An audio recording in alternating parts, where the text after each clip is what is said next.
Assalamualaikum dear friends, welcome back to Shamys World. ഇന്ന് ഞാൻ വന്നിട്ടുള്ളത് ഒരു റിക്വസ്റ്റഡ് വീഡിയോ ആയിട്ടാണ്. ഇന്ന് ഞാൻ ചെയ്യാൻ പോകുന്നത് നമ്മുടെ റേഷൻ കടയിൽ നിന്നും കിട്ടുന്ന ചെറുപയർ വെച്ചിട്ടുള്ള ഒരു കിണ്ണത്തപ്പത്തിന്റെ റെസിപ്പി ആയിട്ടാണ്. അപ്പോൾ ഇതിനു മുമ്പ് ഞാൻ ഒരു ഷോർട്ട് വീഡിയോ ഇട്ടിട്ടുണ്ടായിരുന്നു. അതിൽ അത്യാവശ്യം കുറേ റീച്ച് നേടിയ ഒരു വീഡിയോ ആയിരുന്നു. അപ്പോൾ അതിൽ ഒരുപാട് പേർക്ക് സംശയം ഉണ്ടായിരുന്നു. ഇതിന്റെ ഡീറ്റെയിൽ വീഡിയോ ഇടാമോ എന്ന് ചോദിച്ചിട്ടുണ്ടായിരുന്നു. അതിന്റെ പേരിലാണ് ഞാൻ ഈ ഡീറ്റെയിൽ ആയിട്ടുള്ള വീഡിയോ കാണിക്കുന്നത്. പിന്നെ ഒരുപാട് പേര് എൻ്റെ ഈ കിണ്ണത്തപ്പത്തിന്റെ റെസിപ്പികൾ റീക്രിയേറ്റ് ചെയ്യുകയും അതുപോലെ തന്നെ ഒരുപാട് പേര് ചെയ്ത് നോക്കിയിട്ട് നല്ല നല്ല ഫീഡ്ബാക്കുകൾ അറിയിക്കുകയും ചെയ്യുന്നുണ്ട്. അപ്പോൾ അവരോടെല്ലാം എൻ്റെ ഒരുപാട് നന്ദിയും സ്നേഹവും ഞാൻ അറിയിക്കുന്നു. അപ്പോൾ വീഡിയോയിലോട്ട് പോകുന്നതിന് മുമ്പായിട്ട് നിങ്ങൾ ആദ്യമായിട്ടാണ് എൻ്റെ ഈ ചാനൽ കാണുന്നതെങ്കിൽ ലൈക്ക് ചെയ്യാനും ഷെയർ ചെയ്യാനും സബ്സ്ക്രൈബ് ചെയ്യാനും മറക്കരുത്. കൂടെ തന്നെ ആ തൊട്ടടുത്ത് കിടക്കുന്ന ബെല്ലൈക്കൺ കൂടി ക്ലിക്ക് ചെയ്യാനും മറക്കരുത്. അപ്പോൾ നമുക്ക് അടിപൊളിയായിട്ടുള്ള ചെറുപയർ വെച്ചിട്ടുള്ള ഒരു കിണ്ണത്തപ്പം ഉണ്ടാക്കി തുടങ്ങാം. ചെറുപയർ കിണ്ണത്തപ്പം ഉണ്ടാക്കാൻ വേണ്ടിയിട്ട് ആദ്യമായിട്ട് വേണ്ടത് നമുക്ക് പയറാണ്. ഇത് ഒരു 7 മണിക്കൂർ കുതിർത്ത പയറാണ്. ഞാൻ അരക്കപ്പാണ് എടുത്തിട്ടുള്ളത്. ഒരു കപ്പിൻ്റെ പകുതി അരക്കപ്പ് എടുത്ത് കുതിർത്തതിന് ശേഷമാണ് ഇങ്ങനെ കിട്ടിയിട്ടുള്ളത്. അപ്പോൾ അത് അളന്ന് കാണിച്ചു തരാം. ഇപ്പോൾ ഇത് ഒരു കപ്പിനേക്കാളും കൂടുതലുണ്ട്. അപ്പോൾ നിങ്ങൾ എടുക്കുമ്പോഴത്തേക്ക് അരക്കപ്പിൽ നിന്ന് 2 ടേബിൾ സ്പൂൺ മാറ്റിയതിന് ശേഷം വെള്ളത്തിലിട്ട് കുതിർക്കുക. അപ്പോൾ ഒരു കപ്പ് കറക്റ്റായിട്ട് കിട്ടും. അപ്പോൾ ഈ ഒരു കപ്പ് മാത്രമേ നമുക്ക് ആവശ്യമായിട്ടുള്ളൂ. ഇനി നമുക്ക് പയർ നന്നായിട്ടൊന്ന് അരച്ചെടുക്കണം. അതിന് വേണ്ടിയിട്ട് ഒരു മിക്സിയുടെ ജാർ എടുക്കുക. അതിലോട്ട് ഈ പയർ ഇട്ട് കൊടുക്കുക. അപ്പോൾ അതേ കപ്പിൽ തന്നെ ഒരു കപ്പ് വെള്ളം ഒഴിച്ച് നന്നായിട്ട് അരച്ചെടുത്തിട്ട് വരാം. അപ്പോൾ നല്ല സ്മൂത്തായിട്ട് അരച്ചെടുത്തിട്ടുണ്ട്. ഇനി നമുക്ക് ഇത് 2 പ്രാവശ്യം അരിച്ചെടുക്കണം. നമുക്ക് ഒരു അരിപ്പയിലോട്ട് നമുക്ക് അരിച്ചൊഴിക്കാം. പ്രത്യേകം ശ്രദ്ധിക്കേണ്ട കാര്യം എന്ന് വെച്ചാൽ നിങ്ങൾ ഏത് കപ്പിലാണോ പയർ അളന്നെടുക്കുന്നത് ആ കപ്പിൻ്റെ അളവിൽ തന്നെ വെള്ളം എടുക്കുക. അപ്പോൾ ഇത് നല്ലോണം ഇതിൻ്റെ ജ്യൂസൊക്കെ നല്ലോണം എടുക്കാം. അപ്പോൾ ഇനി ഇത് ഒരു പ്രാവശ്യം കൂടി നമുക്ക് അരിച്ചൊഴിക്കണം. ഒരു സ്പൂൺ കൊണ്ട് നല്ലോണം തേച്ച് പിടിപ്പിച്ച് ഇതിൻ്റെ ജ്യൂസെല്ലാം എടുക്കാം. അപ്പോൾ ഇത്രയും ബാക്കി വന്നിട്ടുണ്ട്. ഇത് നമുക്ക് ആവശ്യമില്ല, ഇത് കളയാം. ഇനി ഒന്നുകൂടി നമുക്ക് അരിച്ചൊഴിക്കണം. രണ്ടാമതും കൂടെ നമുക്ക് അരിച്ചൊഴിക്കാം. ഇതിൻ്റെ ഗുണമെന്ന് വെച്ചാൽ തരിതരിപ്പൊന്നും ഇല്ലാതെ കിട്ടുകയും ചെയ്യും. നല്ല സോഫ്റ്റ് ആയിട്ട് കിണ്ണത്തപ്പം ഇരിക്കുകയും ചെയ്യും.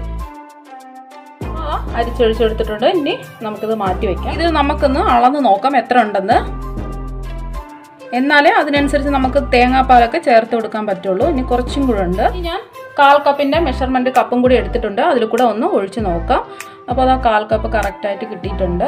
അപ്പോൾ നിങ്ങൾക്ക് 1 കപ്പാണ് കിട്ടിയിട്ടുള്ളതെങ്കിൽ വിഷമിക്കേണ്ട കാര്യമൊന്നുമില്ല. നിങ്ങൾ തേങ്ങാപ്പാലിൻ്റെ അളവ് 1.25 പകരം 1.5 കപ്പ് ചേർത്ത് കൊടുത്താൽ മതി. ഇതിന് നമുക്ക് മാറ്റി വയ്ക്കാം.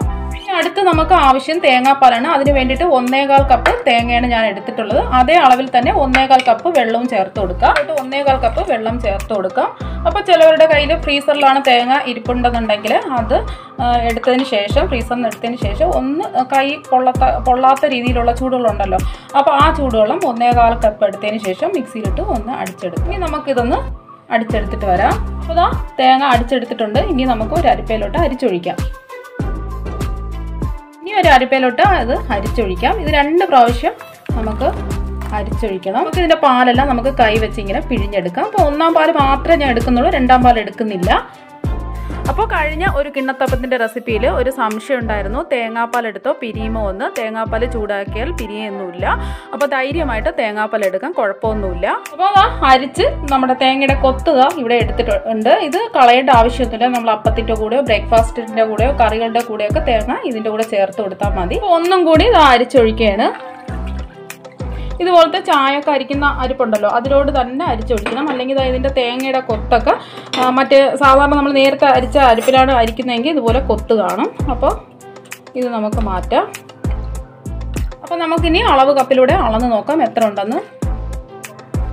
അപ്പോൾ 1 കപ്പിൻ്റെ അളവിലാണ് ഞാനിപ്പോൾ എടുത്തിട്ടുള്ളത്. 1 കപ്പുണ്ട്. ഇനി 1/4 കപ്പിൻ്റെ അളവും കൂടി ഞാൻ എടുത്തിട്ടുണ്ട്. അതും കൂടി അളന്ന് നോക്കാം. അപ്പോൾ 1/4 കപ്പ് 1.25 കപ്പുണ്ട്, കറക്റ്റായിട്ടുണ്ട്. ഇനി ഇത് മാറ്റി വയ്ക്കാം. നമുക്ക് ആവശ്യം കോൺഫ്ലവർ ആണ്. അപ്പോൾ കോൺഫ്ലവർ 4 ടേബിൾ സ്പൂൺ ഞാനിവിടെ എടുത്തിട്ടുണ്ട്.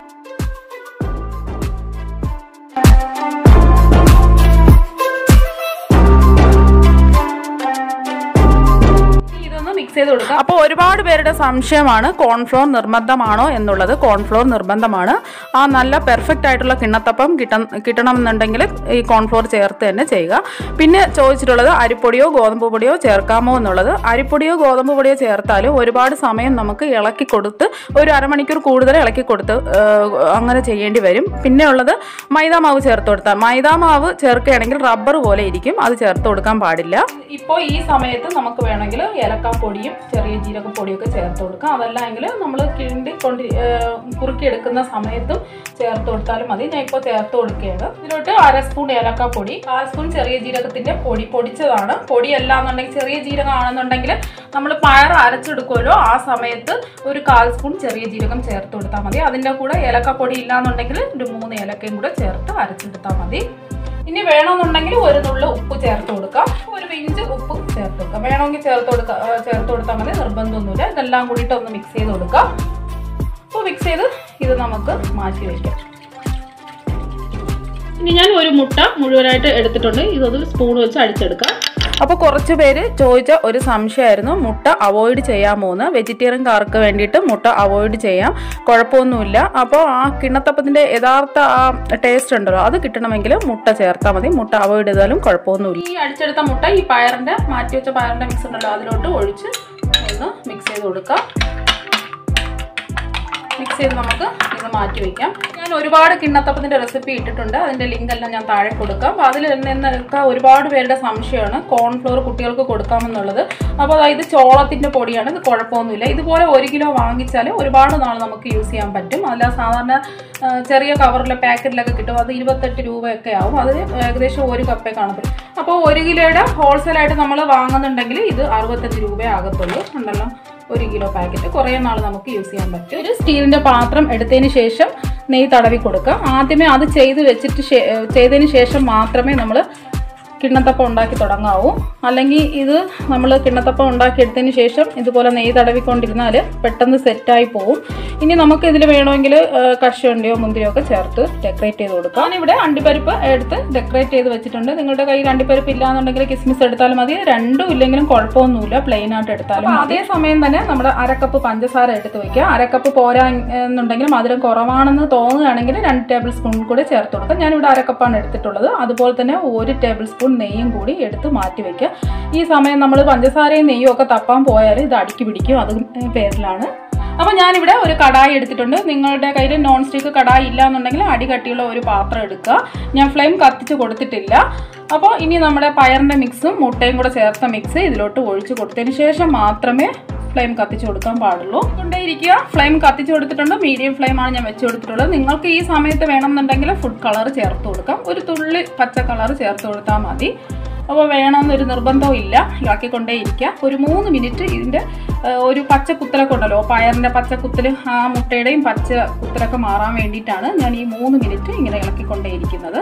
കൈവിടാതെ തന്നെ ഇത് ഇളക്കിക്കൊണ്ടേ ഇരിക്കുക. പെട്ടെന്ന് തന്നെ പയറായതുകൊണ്ട് പെട്ടെന്ന് നമുക്ക് ഇത് കട്ടിയായി കിട്ടും. അപ്പോൾ അതാ കുറുകി വരുന്നുണ്ട്, കണ്ടല്ലോ. അപ്പോൾ ഇനി 1 മിനിറ്റും കൂടെ നമുക്ക് കുറുക്കണം. അപ്പോൾ അതാ കുറുകി ഒരു 2 മിനിറ്റ് ആവാറായി. നല്ലോണം തിളവന്ന് 3 മിനിറ്റ് ആയിട്ടുണ്ട്. ഇനി നമുക്ക് ഫ്ലെയിം നന്നായിട്ട് കുറച്ച് വെച്ച് കൊടുത്തതിന് ശേഷം മാത്രമേ കോൺഫ്ലോറിൻ്റെ മിക്സ് ചേർത്ത് കൊടുക്കാൻ പാടുള്ളൂ. ഇനി ഇതാ കോൺഫ്ലോറിൻ്റെ മിക്സ് ഒഴിച്ചു കൊടുക്കാം. ഇനി മിക്സ് ചെയ്ത് കൊടുക്കാം. നല്ലോണം മിക്സ് ചെയ്ത് ഈ പയറുമായിട്ടൊന്ന് യോജിച്ച് വരണം. അപ്പോൾ അതാ ഇവിടെ ഒരു 2 മിനിറ്റ് ആവാറായി. ഇതൊന്ന് തിള വരണം. അപ്പോൾ 2 മിനിറ്റ് ആയിട്ടുണ്ട്. ഈ സമയത്ത് നമുക്ക് എന്ത് ചെയ്യാം, പഞ്ചസാര ചേർത്ത് കൊടുക്കാം. അപ്പോൾ 1/2 കപ്പാണ് ഞാൻ എടുത്തിട്ടുള്ള അളവ്. നേരത്തെ തന്നെ എടുത്ത് വയ്ക്കുക, അല്ലാതെ നമ്മൾ പഞ്ചസാര തപ്പിക്കൊണ്ട് പോയാൽ ഇത് അടി പിടിച്ച് കരിഞ്ഞ് നാശക്കോട്ടയാവും. അപ്പോൾ അതുകൊണ്ട് നമുക്ക് പഞ്ചസാര ഈ സമയത്ത് 1/2 കപ്പ്. വേണമെങ്കിൽ മധുരം കൂടുതൽ വേണമെന്നുണ്ടെങ്കിൽ 1-2 ടേബിൾ സ്പൂൺ ചേർത്ത് കൊടുത്താൽ മതി. ഈ സമയത്ത് ഇതൊന്ന് അരിഞ്ഞ് ഇങ്ങനെ വരും, പഞ്ചസാര ഒന്ന് അരിഞ്ഞ് വരും. അപ്പോൾ നിങ്ങൾ നേരത്തെ കോൺഫ്ലവർ മിക്സിൽ ഏലക്കാപ്പൊടിയും ചെറിയ ജീരകത്തിൻ്റെ പൊടിയൊക്കെ ചേർത്ത് കൊടുത്തിട്ടില്ല എന്നുണ്ടെങ്കിൽ ഈ സമയത്ത് ചേർത്ത് കൊടുത്താൽ മതി. വേണമെന്നുണ്ടെങ്കിൽ അണ്ടിപ്പരിപ്പോ കിസ്മിസോ എന്തെങ്കിലും ഡ്രൈ ഫ്രൂട്ട്സൊക്കെ ഈ സമയത്ത് നമുക്ക് ചേർത്ത് കൊടുക്കാം. അപ്പോൾ പഞ്ചസാര ഒന്ന് യോജിച്ച് വന്നിട്ടുണ്ട്. ഇനി നമ്മൾ നെയ്യ് എടുത്ത് വെച്ചിട്ടുണ്ട്. നെയ്യ് ഇതിലോട്ട് ചേർത്ത് കൊടുക്കാം. 1 ടേബിൾ സ്പൂൺ നെയ്യാണ് ചേർത്ത് കൊടുത്തിട്ടുള്ളത്. പെട്ടെന്ന് തന്നെ ചേർത്ത് കൊടുക്കാം. ഇതോട്ട് യോജിപ്പിച്ച് കൊടുക്കാം. അപ്പോൾ ആയി കിട്ടും, പെട്ടെന്ന് തന്നെ ആയി കിട്ടും. ഇതൊന്ന് തിള വരുമ്പോഴത്തേക്ക് ഒന്ന് കുമിളകൾ വരും. അതാ കണ്ടല്ലോ. ഇത് മിക്സ് ചെയ്തുകൊണ്ടേ ഇരിക്കുക, മിക്സ് ചെയ്യാതിരിക്കരുത്, കട്ട കെട്ടിപ്പോവും. പിന്നെ അതിൻ്റെ യഥാർത്ഥ നല്ല ടെക്സ്ചർ കിട്ടത്തില്ല. അതുകൊണ്ട് മിക്സ് ചെയ്ത് കൊടുക്കുക. ഇടയ്ക്കൊന്നും ഇട്ടിട്ട് പോകാൻ പാടില്ല. ഞാനിപ്പോൾ ഫ്ലെയിം നന്നായിട്ട് കുറച്ച് വെച്ച് കൊടുത്തതിന് ശേഷമാണ് നെയ്യ് ഒഴിച്ച് കൊടുത്തിട്ടുള്ളത്. ഇനി ചെറിയ ചെറിയ നമ്മൾ കുമ്മളകൾ ഇതിന് പുറത്ത് വരും. അപ്പോൾ നമുക്ക് ഫ്ലെയിം ഓഫ് ആക്കാം. അപ്പോൾ അതാ ഇതുപോലെ കുമ്മളകൾ വന്നിട്ടുണ്ട്. ഇനി നമുക്ക് ഫ്ലെയിം ഓഫ് ആക്കാം. എന്നിട്ട് വീണ്ടും നമ്മൾ മിക്സ് ചെയ്ത് കൊടുക്കുക. നല്ലോണം മിക്സ് ചെയ്ത് കൊടുത്തതിന് ശേഷം മാത്രമേ നമ്മൾ നെയ്യ് തടവിയ പാത്രത്തിലോട്ട് പെട്ടെന്ന് തന്നെ മെല്ലെ നമുക്ക് ഒഴിച്ചു കൊടുക്കാം. ആ സമയത്ത് ഒരു സ്പൂണിൽ കുറച്ച് നെയ്യ് തടവി വയ്ക്കുക. ഇതൊന്ന് സെറ്റ് ചെയ്ത് ഒന്ന് പരത്തി സെറ്റ് ചെയ്തെടുക്കാൻ വേണ്ടിയിട്ട്. അപ്പോൾ ഇനി നമുക്ക് പാത്രത്തിലോട്ട് ഒഴിച്ചു കൊടുക്കാം. അപ്പോൾ അതാ മെല്ലെ കശുവണ്ടി പരിപ്പ് വെച്ചിരിക്കുന്നതുകൊണ്ട് മെല്ലെ ഒഴിച്ചു കൊടുക്കാം, അല്ലെങ്കിൽ കശുവണ്ടി പരിപ്പ് നീങ്ങി പോവും.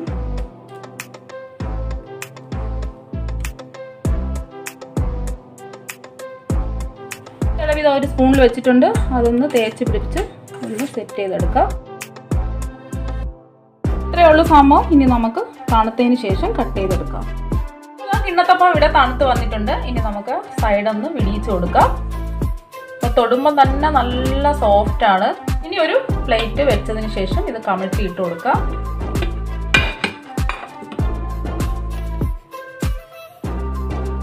ഇനി നമുക്കിതൊന്ന് കട്ട് ചെയ്തെടുക്കാം. നല്ല സോഫ്റ്റ് ആണ്. ഇനി അടുത്ത സൈഡും കൂടെ നമുക്ക് മുറിച്ച് കൊടുക്കാം. നമുക്കിതൊന്ന് എടുക്കാം. അപ്പോൾ ഇതാ നല്ല സോഫ്റ്റ് ആയിട്ട് ഇരിപ്പുണ്ട്. കണ്ടല്ലോ, നല്ല പഞ്ഞി പോലെ ഇരിപ്പുണ്ട്. നല്ലതാ ജെല്ലി പോലെ ഇരിക്കുന്ന കിണ്ണത്തപ്പം കണ്ടല്ലോ. നല്ല ടേസ്റ്റുമാണ്, നല്ല സോഫ്റ്റുമാണ്, നല്ല ടേസ്റ്റുമാണ്. വായിലിട്ടാൽ തന്നെ നല്ല അലിഞ്ഞു പോകും. അത്ര നല്ല പഞ്ഞി പോലെയുള്ള കിണ്ണത്തപ്പം. ബാക്കിയെല്ലാം കിണ്ണത്തപ്പം നമുക്കിതുപോലെ മുറിച്ചെടുക്കാം. അപ്പോൾ മറ്റൊരു സംശയമാണ്, തലേ ദിവസം കിണ്ണത്തപ്പം ഉണ്ടാക്കി വെച്ചാൽ കേടായി പോകുമോ എന്നുള്ളത്. അപ്പോൾ നമ്മൾ കിണ്ണത്തപ്പം ഉണ്ടാക്കി വെച്ചതിന് ശേഷം ഒരു 5-6 മണിക്കൂറൊക്കെ നമുക്ക് പുറത്ത് വെച്ചാൽ കുഴപ്പമൊന്നുമില്ല. അപ്പോൾ ഒരു ദിവസത്തേക്ക് നമുക്ക് സൂക്ഷിക്കണമെന്നുണ്ടെങ്കിൽ ഫ്രിഡ്ജിൽ വെച്ചാൽ വേറെ കുഴപ്പമൊന്നും ഉണ്ടാവില്ല. ആ സോഫ്റ്റ്നെസ് ഒക്കെ അതുപോലെ തന്നെ ഉണ്ടാവും. അപ്പോൾ അതെല്ലാം മുറിച്ച് വെച്ചിട്ടുണ്ട്. ഇനി ഒരു പീസ് എടുത്ത് ഞാൻ മുറിച്ച് കാണിച്ചു തരാം ഇതിൻ്റെ സോഫ്റ്റ് എത്രയാണെന്നുള്ളത്. അപ്പോൾ അതാ ഒരു പീസ് എടുത്ത് കണ്ടല്ലോ, നല്ല സോഫ്റ്റ് എടുത്ത് മുറിച്ച് കാണിച്ചു തരാം. കണ്ടല്ലോ, നല്ല സോഫ്റ്റ് ആയിട്ടുണ്ട് കണ്ടോ. അപ്പോൾ ഈ കിണ്ണത്തപ്പം എത്രമാത്രം സോഫ്റ്റ് ആണെന്നുള്ളത് കണ്ടല്ലോ. അപ്പം നിങ്ങളെല്ലാവരും എൻ്റെ ഈ ചെറുപയർ കിണ്ണത്തപ്പം ട്രൈ ചെയ്ത് നോക്കണം. അഭിപ്രായങ്ങൾ കമൻറ്റിലൂടെ അറിയിക്കണം. അപ്പോൾ ഇൻഷാ അല്ലാഹ് വേറൊരു വെറൈറ്റി ഡിഷുമായിട്ട് നമുക്ക് വീണ്ടും കാണാം. താങ്ക്